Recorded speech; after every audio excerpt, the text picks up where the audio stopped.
tal? ¿Cómo está? Muy buenas noches. Un placer saludarles. Soy Fernando del Rincón. Bienvenido a una edición especial de conclusiones sobre las pasadas elecciones presidenciales en Bolivia. Y es que en el medio de intensas manifestaciones y denuncias de presunto fraude, el vicepresidente del Tribunal Supremo Electoral de Bolivia, Antonio José Iván Costas Cític, presentó su renuncia. La presentó ante el Ejecutivo en una carta enviada al vicepresidente Álvaro García Linera. ¿Pero por qué? Se lo voy a preguntar. Él es mi primer invitado de esta noche. Además, la OEA convocó a una sesión extraordinaria para mañana, miércoles, para analizar la situación en Bolivia. Y Human Rights Watch le pide a la OEA de Almagro aplicar la Carta Democrática a Evo Morales. Así lo dijo su director ejecutivo para América, José Miguel Vivanco. Mientras el órgano electoral plurinacional aún no llega al 100% de actas escrutadas. Y aunque Evo Morales se declara ganador y asegura que no irá a una segunda vuelta, aún nada es oficial. La pregunta es, ¿logrará la diferencia de 10 puntos al final del conteo para evitar la segunda vuelta? Para algunos sí, para otros no. Y para los demás, como su contendiente, Carlos Mesa, solo podría lograrlo cometiendo un fraude electoral. ¿Qué será? Iniciamos entonces.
Le pido que a partir de ese momento me acompañe utilizando la etiqueta numeral CONCLUELEX BOL 2, BOL de Bolivia. CONCLUELEX BOL 2, en esta segunda edición especial de conclusiones, este segundo día en el que le damos toda la cobertura y la concentración a lo que ocurre allá en Bolivia y lo que podría ocurrir, ¿no? CONCLUELEX BOL 2 es la etiqueta. Por favor, sus comentarios con esta etiqueta a mi cuenta en Twitter, @soyfdelrincón, @soyfdelrincón.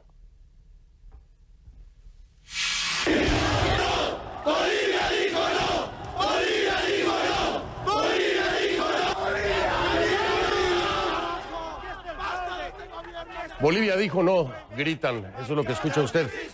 Bolivia, la realidad es que sigue inmersa en una nueva jornada de protestas que rechaza los resultados preliminares de las elecciones del domingo, que por ahora parecen declarar al presidente Evo Morales como virtual ganador.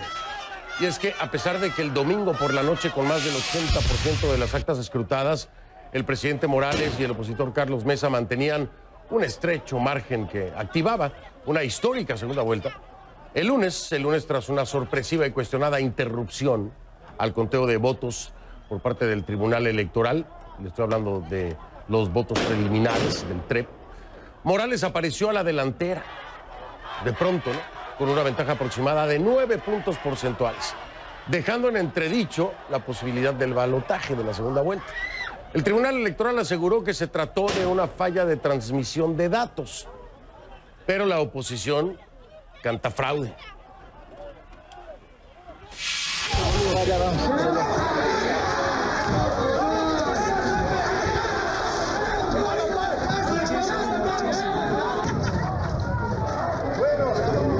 Según la Organización de los Estados Americanos, la OEA, las protestas han afectado a 9 entidades del país, donde amplios grupos de manifestantes han atacado de manera violenta varias sedes electorales.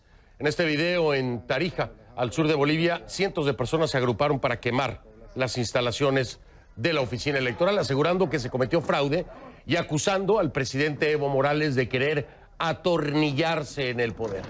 Los manifestantes también quemaron varias cajas que al parecer contenían material electoral.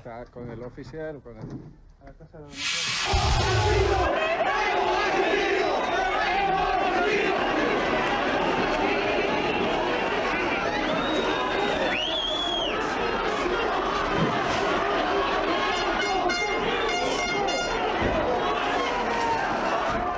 En La Paz el panorama fue el mismo. Cientos de manifestantes acordonaron el hotel donde el Tribunal Electoral sostuvo una conferencia de prensa para actualizar el conteo de la elección.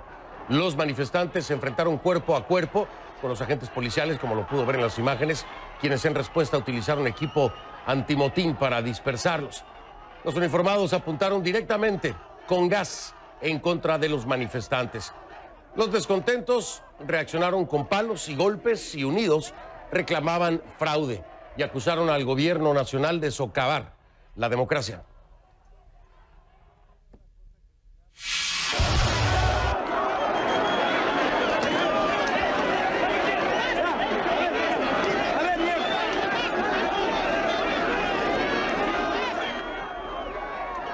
Las protestas se mantuvieron hasta horas de la mañana, donde simpatizantes oficialistas se vieron cara a cara con la oposición. Medios locales reportan que hay varios heridos, pero nosotros no podemos confirmar esta información de manera independiente. El presidente, por su parte, Evo Morales, insiste en que no hubo fraude. Se declara además anticipadamente, lo subrayo, el ganador de los comicios, pero según él, en primera vuelta. Aunque, pues en todas las opiniones, mayormente, le estoy hablando de la OEA, de la Unión Europea, de países como Argentina, esa victoria estaría lejos de ser confiable. Lejos. Es que por lo menos la misión de observación electoral de la OEA, de la Organización de Estados Americanos, y representantes electorales, le decía, de la Unión Europea, por ejemplo, en Bolivia han reportado irregularidades en el proceso. Por ello, ambas entidades le han pedido al Tribunal Electoral que ofrezca explicaciones sobre esta extraña interrupción del conteo, asegurando que el cambio de tendencia a favor de Morales es difícil de justificar.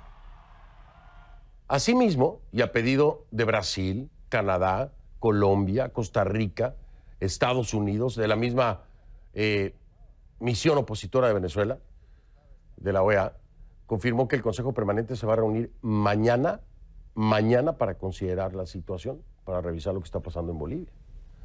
Minutos después del anuncio, el canciller boliviano Diego Pari, en conferencia de prensa, informó que habían hecho un pedido oficial al secretario Luis Almagro para que la OEA realice una auditoría de la votación general. Y hace apenas unas horas Almagro contestó inmediatamente vía Twitter, dice el secretario Almagro: cumplo por la presente en aceptar la invitación correspondiente para verificar la transparencia y legitimidad del proceso electoral, a efectos de lo cual la Secretaría General de la OEA procederá a la realización a través de la MOE, que es la misión de observadores, de un análisis de integridad electoral que comprenda, entre otros aspectos, la verificación de cómputos, aspectos estadísticos, verificación del proceso y, esto es muy importante, la cadena de custodia. Almagro además agrega: con la finalidad de asegurar la máxima seriedad y rigurosidad al ejercicio propuesto, se entiende que las conclusiones del mismo han de ser de carácter vinculante para las partes actuantes en el proceso. Vinculante, de carácter vinculante. ¿Qué quiere decir esto? Que cualquier resolución a la que llegara después de todos estos análisis o estos pasos que le acabo de explicar haría la OEA, ya invitación formal, ¿no?, del canciller Pari, si el resultado o la resultante fuera que se tiene que repetir la elección porque hubo, no sé, lo que usted quiera, tendría que asumirse como tal, ¿eh? Por eso es vinculante. Esto no va a ser nada más un comunicado en el que va a decir la OEA: nosotros pensamos y opinamos tal cual cosa. No. Si se hace así como lo ha planteado la OEA, a petición del canciller Pari, El resultado tiene que ser vinculante. El gobierno de Morales, el canciller Parry, no han respondido a esto. Pero tendrían que aceptar esa regla del juego. Y si la OEA determina que la elección no es válida, que en la elección hubo demasiadas irregularidades para sostener su credibilidad y transparencia, o por cualquier otra razón se tienen que repetir, tendría que ser aceptado por cualquiera de las partes. Le repito, ahí está, ¿no? Parry invitó, OEA con Almagro respondió, pero el gobierno de Bolivia no ha confirmado si acepta estas condiciones, estas reglas del juego, expuestas por la OEA. No obstante, desde el Tribunal Supremo Electoral de Bolivia se rechaza, dicen, cualquier denuncia de fraude. Este martes, la presidenta del organismo, que es María Eugenia Choque, lamentó que se ponga en duda la integridad electoral, asegurando haber ofrecido acceso total a los observadores para llevar a cabo tareas de supervisión. Choque dijo que no han ocultado información alguna y con una voz quebrantada dijo temer por la seguridad de los trabajadores. Escuchen. No hemos mezquinado, no hemos ocultado información alguna para que hoy nos hablen de fraude. Hemos sido transparentes, hemos abierto nuestras puertas a las misiones electorales. Somos madres y padres y nos duele de cómo nos tengan que acosar. Nos han pedido documentación, les hemos dado. Nos han pedido información, les hemos dado. ¿Cómo es posible que nos digan que hay un fraude? Horas después de esta conferencia de prensa, CNN confirmó la renuncia de Antonio Costas, vicepresidente del Tribunal Supremo Electoral, quien mediante una carta notificó a las autoridades correspondientes, iba dirigida al vicepresidente Linera, que no estuvo de acuerdo con la decisión, que es el meollo de este asunto, de paralizar el cómputo de los votos en el conteo rápido, ¿no? Asegurando que el mismo carece de racionalidad.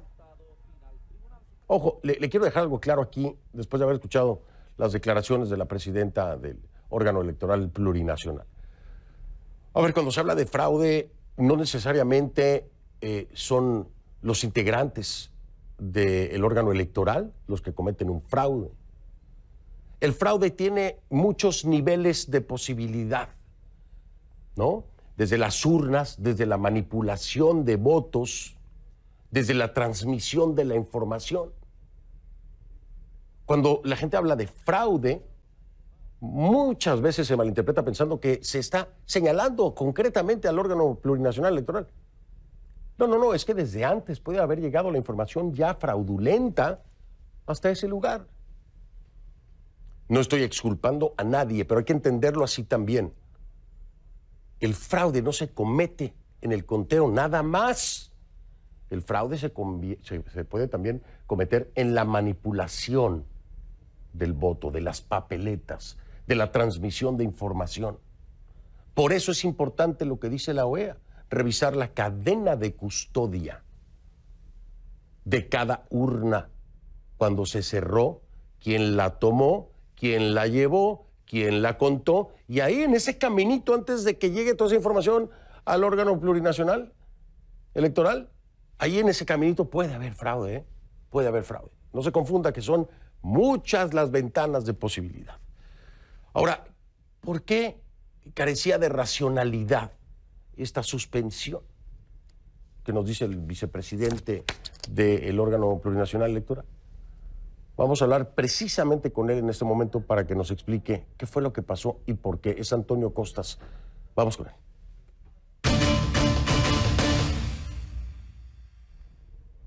Le doy la bienvenida entonces formalmente a Antonio Costas, quien hoy renunció al cargo de vicepresidente del Tribunal Supremo Electoral de Bolivia. Renunció, lo voy a citar de nueva cuenta, por la desatinada decisión de la Sala del Tribunal Supremo Electoral de suspender la publicación de los resultados del sistema de transmisión de resultados preliminares, el famoso TREP. Así que, señor Antonio José Iván Costas Cític, gracias por tomar esta llamada. Buenas noches. Buenas noches, Fernando. Un gusto de saludarlo. Sí, efectivamente, hoy en la tarde, aproximadamente a las 5 de la tarde, presenté mi renuncia ante la Asamblea Legislativa Plurinacional en el caso de su presidente, al cargo que venía desempeñando como vocal y vicepresidente también del órgano del Tribunal Supremo Electoral. La decisión de suspender la publicación de los resultados es lo que lo lleva a usted a tomar esta decisión. ¿Por qué? Sí. ¿Por qué decide usted renunciar en base a esto? Bueno, Fernando, mire, nosotros en todo este proceso previo para la elección de las autoridades nacionales hemos pasado por situaciones muy complejas. Primero ha sido el proceso de promulgación de la Ley de Organizaciones Políticas, que básicamente aceleró la elección de los binomios presidenciales. Esa situación, ya de por sí compleja, hizo que se tensione un poco el país. Hay 9 candidaturas, la norma en general es muy buena, pero la previsión de lo que fueron los binomios presidenciales ocasionó posteriormente problemáticas difíciles de resolver por algunas imposiciones, como el hecho de que es vinculante y de cumplimiento obligatorio a los partidos, ya la elección primaria, la permanencia de los binomios. Después hemos tenido situaciones como el tránsito a la convocatoria, renuncias de candidatos, habilitaciones posteriores por no presentación de documentos, y en intermedio un trabajo muy intenso de reestructuración del órgano con miras a la obtención de la certificación ISO electoral 54.001. Eso de alguna manera ha organizado el órgano y ha buscado que esta suerte de controversia alrededor del órgano y de falta de confianza trate de ser mejorada, porque no puede haber un órgano electoral que no tenga confianza en el trabajo que hace, porque inspire esa situación compleja ante la ciudadanía. Y lo entiendo, se trata de lograr credibilidad y transparencia desde la misma conformación y en el establecimiento de las reglas del juego. Lo entiendo. Ahora, a lo que quiero entrar de lleno para que nos explique a la comunidad internacional, pero sobre todo a los bolivianos, este gran misterio de la suspensión de la publicación de los datos, de los resultados del TREP. ¿Por qué se suspendió? ¿Quién tomó la decisión? ¿Cuál fue el motivo de esta suspensión de transmisión de datos? Bueno, mire, yo creo que es importante, antes de contestar a su pregunta, yo le haga una corrida muy rápida de qué es el TREP y por qué lo utilizamos. El TREP es básicamente un sistema que nos permite entregar información muy rápida de resultados electorales que emergen en los mismos recintos de votación. Eso es de primer orden porque genera una natural confianza, ya que la fuente está justamente en el lugar de la votación y en las mesas de votación. ¿Cómo se hace el TREP? Se toma una fotografía del acta de escrutinio y cómputo que utilizamos en Bolivia, se transcriben los resultados por parte del operador TREP y estos son transmitidos directamente a un sistema central que está en un cloud. Sí. Posteriormente, se hace la verificación de los datos procediendo de la siguiente manera. Tomo la imagen, la reviso con otro grupo de transcriptores, que son alrededor de 380 para el caso presente, y se comparan con los datos que se habían emitido en el lugar de origen de la votación. Si los resultados son absolutamente iguales, se publican. No intermedia mayor consideración. Si hubiera alguna observación, pasa una etapa de revisión y posterior publicación. Sí. Y finalmente, si en las actas existiera alguna observación que sea sujeta, por ejemplo, de un análisis posterior en los tribunales electorales departamentales, esas actas no se incluyen dentro del TREP. Dos ventajas tiene este sistema. Primero, es muy rápido y nos da información confiable, absolutamente confiable. Segundo, desalienta a que pueda sustituirse el acta de escrutinio y cómputo en el trayecto desde el recinto de votación hasta los tribunales electorales departamentales, que son los que posteriormente van a juzgar las actas. Por tanto, y en esto Fernando usted comprenderá y también seguro coincide conmigo, es un sistema que genera mucha confianza en el ciudadano porque le está viendo la información en línea. Habíamos planificado tener dos etapas de información. La primera, hasta un 70%, 8 menos cuarto de la noche, hora de Bolivia, y una segunda información alrededor de las 9:30, 10 de la noche, hora de Bolivia. Cumplimos el propósito primero, hicimos una información alrededor de las 8 menos cuarto, sobre el 83%. Ya de hecho significaba que el trabajo del equipo había sido muy eficiente.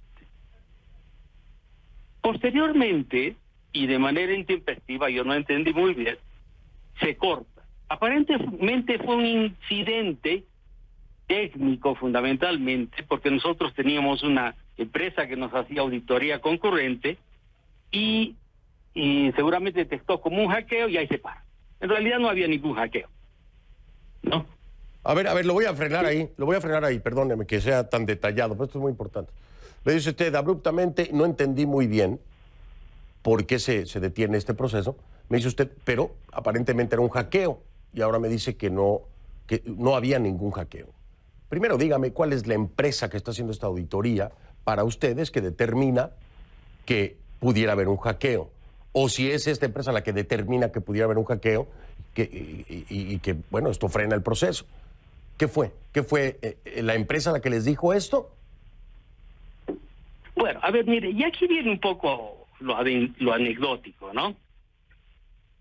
Nosotros tenemos una empresa que nos hace el soporte a unas licencias que nos vendió el año 2016 cuando tuvimos el referéndum para la reforma constitucional, que es la empresa Neotec.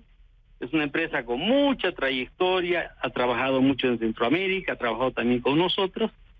Y teníamos una empresa contratada también, que es una empresa panameña, que es Ethical Hacking.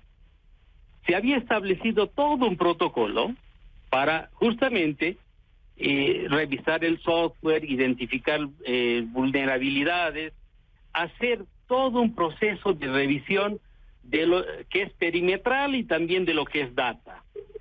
Y bueno, aparentemente, por un requisito que tuvo la sala, yo también no lo conocía, de que los resultados, previa a su publicación, sea de conocimiento de la sala, se hizo una migración hacia un reservorio, hacia un servidor que no estaba contemplado en el área de información que estaba controlada. Obviamente, la empresa que está haciendo esa identificación detecta ese movimiento y lo identifica como si fuera algo fuera de lo que estaba establecido, como un eventual hacking. Pero claro, lo extraño es que se identifica hacking siendo una IP interna. Entonces ya de hecho... Claro. Para explicar a nuestra audiencia, si me lo permite, señor Antonio, cuando nos cuenta la anécdota, es prácticamente que lo dejan fuera de la jugada, ¿no? A don Antonio Costas. Lo dejan fuera de la jugada en ese proceso de información. Ahí de pronto le dicen, no, espérame, hazte a un lado tú, estamos con esto. Y entonces lo dejan, ¿no? Ahí a un lado. Él tendría que haber estado ahí, junto con todos aquellos que están revisando la información. Le hacen un reservorio, es decir, le dicen, hazte para un lado, vamos a checar nosotros esto. Y ahí entonces esta empresa dice, esto no es normal. Y lo identifican por tipificarlo, por ponerle la etiqueta como hacking o posible hacking, que en realidad fue un bloqueo al señor Antonio Costas. Hasta ahí vamos bien. Voy a hacer una pausa, don Antonio, usted sabe que tengo que ir a corte comercial necesariamente. Pero hasta ahí estamos claros, ¿no? En la anécdota, a don Antonio Costas lo habrían dejado fuera de la jugada en un momento en el que se hacía revisión de información y la empresa que está apoyando decide calificarlo como un hacking, no así como un tema informático, sino una acción que ocurre contra el que en su momento era el vicepresidente. Voy a hacer una pausa, regreso, vamos a seguir hablando con mi invitado esta noche, porque en Bolivia aún nada es oficial, que le quede claro. No importa lo que diga Evo Morales hasta este momento, no se ha dicho oficialmente que ganó él y que no hay una segunda vuelta. Es más, aún no tienen el 100% de las actas escrutadas. La pregunta es, ¿se van a confirmar las sospechas de fraude? ¿Se van a parar las olas de protesta? ¿Habrá una segunda vuelta? ¿Qué pasará mañana en la OEA? En fin, por lo pronto estamos tratando de desenredar ese momento en el que se frena la transmisión, que es el meollo de todo este asunto, con el que fuera en ese momento vicepresidente del Tribunal Supremo Electoral, que ya nos ha dicho, en el momento en el que se determina un presunto hacking, es la acción de bloquearlo a él en un momento en que se está revisando información. Hago una pausa y regreso. De transparencia y revisión de información, un hackeo que en realidad no fue otra cosa más que en un momento de revisión de información bloquear a Antonio Acosta, dejarlo a un lado, un reservorio, me dice él, pero es dejarlo a un lado finalmente y no tenga acceso a esa revisión que se está haciendo de información ahí. Entonces determina la empresa como hackeo, detiene. Le pregunto ahora, regresando a ese momento, don Antonio, ¿tuvo acceso o le dieron una explicación del por qué se le hizo ese reservorio para no estar presente en el momento que se consultaba o revisaba esta información? ¿Lo preguntó, se lo dijeron?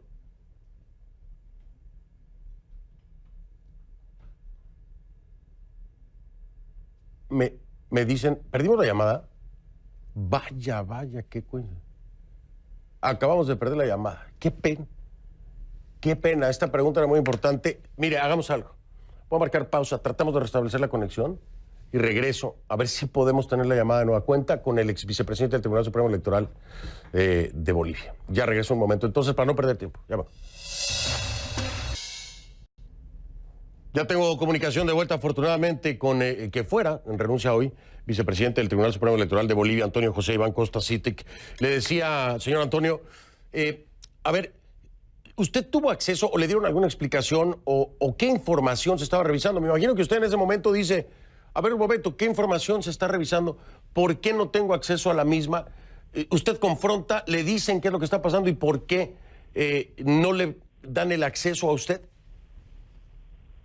Bueno, Fernando, a ver, yo creo que es una anécdota, como le decía, y vamos a separar lo que fue, digamos, la comunicación a mí como vicepresidente, que además soy ingeniero informático, y lo que fue el evento informático como tal.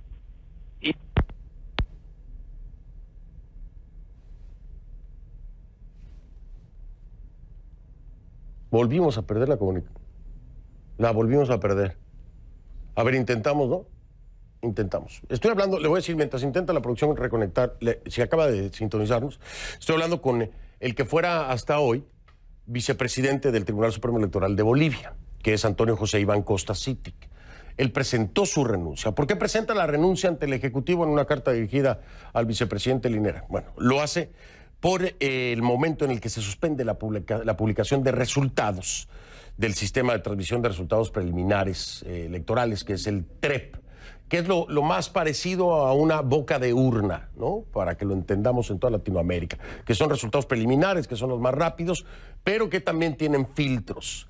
¿Qué pasa? Se suspende esta transmisión. Cuando se suspende la transmisión de estos datos, la ventaja la tenía Carlos Mesa, el opositor a Evo Morales. Cuando después de más de 20 horas se reanuda la transmisión de estos datos del TREP, resulta entonces que la tendencia es favorable y el incremento es favorable para Evo Morales. Me dicen que ya lo tengo de vuelta.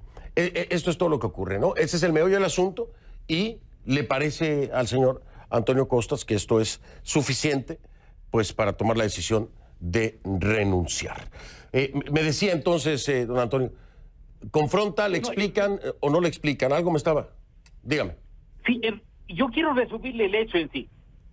Ocurre que nosotros habíamos establecido, bueno, la empresa auditora había establecido un perímetro de seguridad que se monitoreaba inmediatamente. La empresa proveedora del servicio debería notificar cualquier acción de transferencia de datos hacia algunos de los servidores del perímetro. Seguramente, por una situación del apuro mismo, no comunica la auditoría a la empresa auditora, transfiere información a otro servidor perimetral y eso se detecta como una transferencia a un IP no conocido. Entonces, ellos indican, aquí hay alguna observación, toman alguna acción y se trata el sistema como, la situación como si hubiera sido un hackeo. Hasta eso yo me entero, me aproximo a la reunión y hago la indagación. ¿Qué es lo que ha pasado? Me explican, yo les digo, bueno, lo más práctico es que veamos si se han modificado los datos. En muy poco tiempo, en unos 15 minutos, se indaga, se ve que no había habido ninguna intervención externa y que en realidad había habido un flujo interno de datos. Bueno, hacemos una validación de la data, nos tomamos una pausa hasta unas horas más y no se repone el servicio hasta el día siguiente. Yo por mi lado hago una comparación de los datos, tanto de TREP como de cómputo que ya estaba en marcha, los datos son absolutamente iguales y hago la indagación a mis colegas, ¿por qué no reponemos el servicio de TREP, dado que ese servicio nos estaba dando una respuesta de confianza a la ciudadanía? Al final no supe cuál fue la razón. Lo cierto es que ayer, muy tarde, se repone el servicio, casi coincidente con el 10% de diferencia, y bueno, ya la situación después se hace descontrolada. Yo creo que ha sido una situación muy compleja, nos ha desacreditado el proceso electoral, y el esfuerzo que se había hecho antes ha sido desconocido, y yo prefiero apartarme, ya es una situación extrema. Le hago una última pregunta y gracias por estar tanto tiempo con nosotros en el teléfono. Dígame, señor Costas, ¿existe desde su punto de vista y como conocedor de la informática la posibilidad de que se haya cometido un fraude o manipulación de la data para regresar con un 10% de diferencia a favor de quien estaba incluso por debajo de su contrincante, en este caso a favor de Evo Morales? ¿Existe esa posibilidad de acuerdo a todo el proceso que ya nos explicó, de acuerdo a lo que usted como testigo vivió, vio o no? ¿Qué me dice usted? Mire, yo le voy a contestar de la siguiente forma. Por una parte, entiendo que va a haber una auditoría que va a hacer la OEA. Por otra, le quiero comentar que los ingenieros de la OEA han estado con nosotros en el momento de toda la transcripción de TREP, han sacado fotografías del avance muy seguidas y nosotros teníamos un avance hasta las 10 de la noche casi del 94%, pero habíamos suspendido la información al 83%. Entonces, era de conocimiento de la OEA también que había habido un desarrollo desde el 83% hasta el 94% en un periodo razonable, porque eran 380 operadores que transferían la información. Habrá que hacer una auditoría forense, tal vez, una auditoría que dicen de custodia. Si soy convocado, colaboraré, pero yo lo que sí puedo comentarle, la data no fue modificada. Importante, la data, nos dice, no fue modificada. Ojo, y se lo voy a decir y usted va a estar de acuerdo conmigo, señor Costas, la data no fue modificada. Ahora, que las papeletas, que la cadena de custodia haya podido ser fracturada o hackeada, vamos a decirlo así, no en términos informáticos, sino en términos de desarrollo, eso es otra historia, ¿no? Sí, y habrá que hacer un buen seguimiento a esta situación para determinar esto. Yo creo que el problema fundamental, y como lo había comentado, no fue una buena decisión cortar el tren. Bueno, pues eso nos queda claro a todos y a los bolivianos más, creo yo. Tanto así que hoy Bolivia está como está precisamente por esa decisión que se tomó. Ha sido usted sumamente amable, gracias por su transparencia y por su tiempo y el haber estado aquí con nosotros en lo que hoy pues fue la sorpresa, su renuncia. Sin embargo, pues hacerlo así, transparente y públicamente, es lo que se necesita en este momento. Gracias, don Antonio, muy amable. Gracias, Fernando, un placer saludarlo. Igualmente, gracias. Es Antonio Costas, ex vicepresidente del Tribunal Supremo Electoral de Bolivia, renunció hoy. Ya escuchó usted toda la explicación de primera mano de lo que se vivió en el proceso en términos de data, ¿eh? En términos de data, por eso especificábamos. Voy a hacer una pausa, voy a regresar. Tengo otro invitado, es el exministro de Bolivia, Carlos Sánchez Berzaín. ¿Qué tiene que decir de todo lo que acaba de escuchar y de lo que pueda pasar o no con el tema de la OEA, de la Unión Europea? Esto ya lo habíamos hablado con él. Voy a preguntar si fue la crónica de una muerte anunciada. Ya vengo.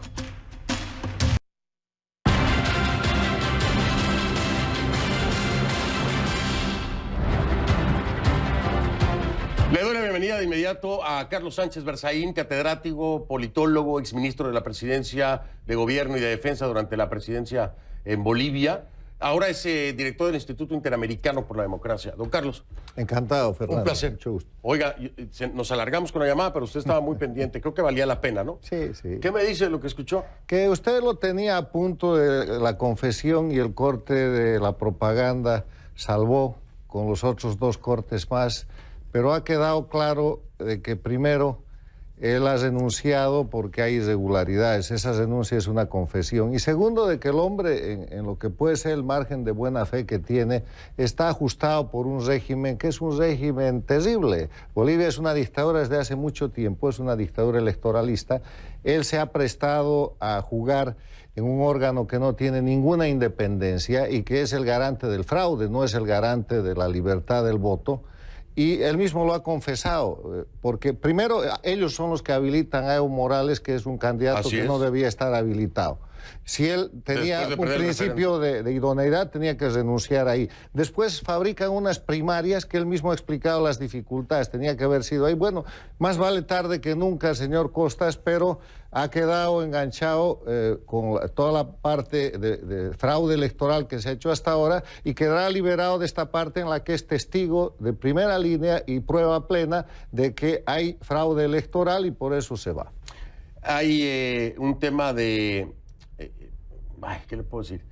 De fraude desde muchas perspectivas. Hay bolivianos que denuncian fraude en la cadena de custodia, por ejemplo, ¿no? Cambiaban las papeletas físicamente. Hay otros que hablan de la data. Escuchamos este testimonio. Usted y yo lo hablamos tanto tiempo atrás. ¿Esta es la crónica de una muerte anunciada, don Carlos? Bueno, pero además es la repetición de otras películas que ya han corrido con el mismo libreto. Yo lo dije ayer. Honduras. Honduras, Chávez, Ecuador, Maduro cuando les roba la elección a Enrique Capriles. En Ecuador pasó lo mismo. En Ecuador, Lenin queda presidente y resultó ser un restaurador de la democracia, pero Guillermo Lasso y Andrés Páez ganaron esa elección. Ahora, yo quiero llamar la atención sobre esto. En todos esos procesos se está haciendo el cómputo, está ganando el opositor y hay una falla eléctrica, se apaga la luz, alguna cosa y se cae el sistema, el servidor.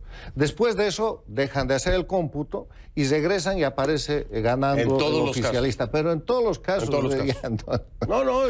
me va a decir a mí. Bueno, si camina como pato, si suena como pato, entonces esto es fraude. La nota característica del tema boliviano es fraude electoral. Ahora, ese fraude electoral tiene solamente un objetivo: mantener indefinidamente en el poder al detentador ilegal del poder que se llama Evo Morales. Y para eso violan los derechos humanos. Bolivia ha llegado a la elección con un candidato usurpador, pero con más de 120 presos políticos. El jueves anterior tomaron 11 presos políticos más en Santa Cruz, con más de 1.300 exiliados políticos, sin Estado de Derecho, sin división e independencia de poderes. ¿Qué queremos? Si no hay un juez donde quejarse. Este tema, en vez de que la gente esté...